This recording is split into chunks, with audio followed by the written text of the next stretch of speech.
Welcome into the Pride of Detroit YouTube channel. I'm Meko, joined today by Ryan Matthews. Ryan, what's going on, man? What's up, man? Week 2. Super excited, Meko. How are you doing, man? How are the nerves treating you? I'm feeling good. I'm a little nervous because something about this week just feels, I don't know, like it kind of feels like a trap game, but at the same time, I am very confident in the Lions' chances to go out here and move at least move to 2-0 this early in the season. Yeah. I feel like I more so side with Aaron Glenn and thinking this is more revenge game than trap game. Yeah, no, absolutely. And I think maybe that's probably where the other part of the butterflies kind of come in. But with that said, Ryan and I are here once again to give you guys a couple prop bets. If you haven't put your bets in yet, you're got some of your bets kind of set up. Maybe you already have like your spread, your money line, all that stuff set up. But we have a couple prop bets that we at least want to throw out there that you maybe haven't decided to put money on. And with that in mind, Ryan, it sounds like you have like a really strong feeling about Jahmyr Gibbs heading into this matchup against the Seattle Seahawks. Yeah, we all have high expectations for Jahmyr Gibbs, right, Meko? Like 12th overall pick. Week 1, I think a lot of people who are on the proliferaries are kind of disappointed. You know what I mean? Like you have the fantasy football people who are doing their belly aching. You have the positional value people who are doing their belly aching about his limited usage in week 1. And the coaching staff, Dan Campbell, top guy in the room who probably has more say than anybody, right? Hmm. Kind of promised us that we're going to get more Jahmyr Gibbs. And it makes a lot of sense, right? Like, I think that with this coaching staff, they want to kind of ease their rookies in, don't want to necessarily throw them in the deep end of the pool, so to speak, and get them, take too much tread off their tires early on and slowly ease them in. And I think you're going to see that with Gibbs here in week 2. So that's why we got 2 props for Jahmyr Gibbs that we really like, Meko. Yeah, and the first one seems to be built around him as a receiving threat. And specifically, like this is one that I really like. So DraftKings kind of has Jahmyr Gibbs at minus 115 for 26 and a half receiving yards. Ryan, tell me exactly why you like this bet specifically. Yeah, I love the over on this bet, right? Over 26 and a half receiving yards for Jahmyr Gibbs, simply from what I said earlier, more usage, right? I think they're going to get him more involved in the offense. I think specifically in the passing offense as well. I see Seattle's linebackers. You have Bobby Wagner, great run defender, right? Let's get Yeah. that guy moving laterally, right? Like let's have Jahmyr Gibbs run a Texas route and see how Bobby Wagner holds up against that with a guy who has the kind of explosive athleticism and quickness that Jahmyr Gibbs does.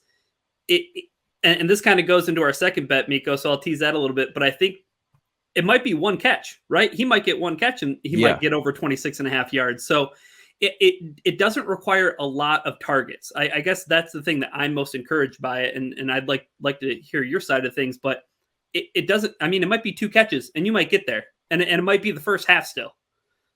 Yeah, I think the biggest thing that really sets up Jahmyr well to hit this over is the fact that you look at what Seattle did last week against the Rams, and they sold out pretty much to stop the run. They were solely committed to like, okay, we're not going to let the Rams get going, running the ball. And the weird thing about that is I don't think of the Rams as like this prolific rushing attack. Now, Detroit, that is definitely our MO. And so if you get Seattle playing that same type of mindset, well, it kind of tees up Jahmyr to do exactly the stuff that you're talking about, getting him one-on-one with linebackers or even throwing him in the slot so that he can kind of pick up these couple chunk plays here and there. And so when I think about the fact that, again, I think Jahmyr Gibbs is going to get a lot of attention in the receiving game, I do think you have a couple opportunities here and there in the rushing game where he can probably pop one just because, again, most people are going to be thinking like, hey, he's coming in here to be a receiving threat. But you get him on one of these like outside runs, yeah, you might be looking at a really good chance for him to hit this over on his longest rushing attempt, being over 12 and a half. Yeah, I like this a lot too, Miko, from some of the things you were saying in terms of manipulating the second line of that Seattle defense, right? As soon as you have them moved up to the line of scrimmage, well, then maybe we get Jahmyr Gibbs in the slot and he, does some damage as a receiver. As soon as they're close to the line of scrimmage, maybe they're off a little bit. You give Jahmyr Gibbs the ball, and we saw it in week 1, Miko. His longest rush of the day was 18 yards. I wouldn't be shocked, again, if the most explosive player on the Lions offense has a play that's longer than 12 and a half yards on the ground. Like it seems like a very low number for a guy who didn't get a lot of usage in week 1. So Mhm. maybe we have the market saying, okay, this guy's being eased in. We're not necessarily buying into the comments about Dan Campbell saying we're going to get him more involved. We know how involved David Montgomery is in this offense. What's Jahmyr Gibbs' role? We're still waiting to see that. And I think this is the market. This is your opportunity to take advantage of that market where there's kind of being an overcorrection to week one and Gibbs usage against Kansas City. So this is another line that I would definitely take advantage of, because for that exact reason, Meko, the most explosive skill position player on this offense, having a play longer than 12 and a half yards doesn't seem out of the it doesn't seem out of the realm of possibility. No, I mean, especially again, when you think about when that big run came for Jahmyr Gibbs last week against Kansas City, like it was definitely like near the end of the game when the Lions were kind of making that push. But again, his ability to not just again make big plays happen, but to also break tackles, like he's not the kind of running back to, at least it seems like, to go down off of first contact. So yeah, I really would feel very strongly in recommending that, again, our viewers, put a couple dollars on a bet like this. Um, but that moves us to our third bet, which, okay, kind of moving a little bit away from Jahmyr Gibbs, but still staying heavily focused on the offense. You like a bet kind of centered around Riley Patterson. Which is wild, right? Like, why Yeah. would anybody in their right mind ever bet on the Lions place kicker when we know how much Dan Campbell loves to go for it on fourth down?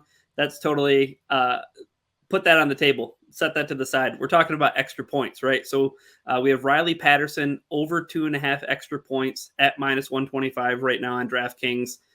Meko, this really boils down to the offense. And when we talk so much about Jahmyr Gibbs, his explosiveness, his usage, you look at the rest of the offense, and I know that they're likely going to be without Taylor Decker manning that left tackle spot. So we've seen the numbers kind of fluctuate a little bit on some of these odds and kind of move more in the bettor's favor if you're taking the over for all of these props that we've talked about. I'm a big fan of just thinking, are the Lions going to score 3 touchdowns in this game? I think so. What about you? I mean, I would tend to lean that way, especially when you look at how, effective this offense was last year at home, specifically at home. Now, if this was away, I think, yeah, we would have, probably ask you to shy away from something like this. But at home, this offense was prolific. Jared Goff was typically good for 2 to 2.5 touchdowns. And then you factor in a couple running touchdowns here and there. Yeah, I think Riley Patterson could easily get 3, maybe even 4 extra point opportunities. Just off the strength of this offense being good and not necessarily being in a shootout of any kind. Yeah, you think back to a year ago, right? These two teams combined for 93 points, over 1,000 yards of offense. And then you look at the over-under, and the over-under is at 47.5. It's like, what's going on here, right? There's part of me, Meko, that really does think that the Lions could take a stranglehold of this game. They could Mhm. get up early. I wouldn't be surprised to see them score 3 touchdowns in the first half. We saw it last week against Seattle and LA, right? Like, it was truly a tale of two halves. And I know you watched that game pretty closely, but there's just something about this game that really makes me feel like one team, and I Mhm. want to put the favor in the Lions side of the court, but I feel like there's one team that's going to take a stranglehold of this game, and then the rest of the game is going to be, hey, can the other team catch up?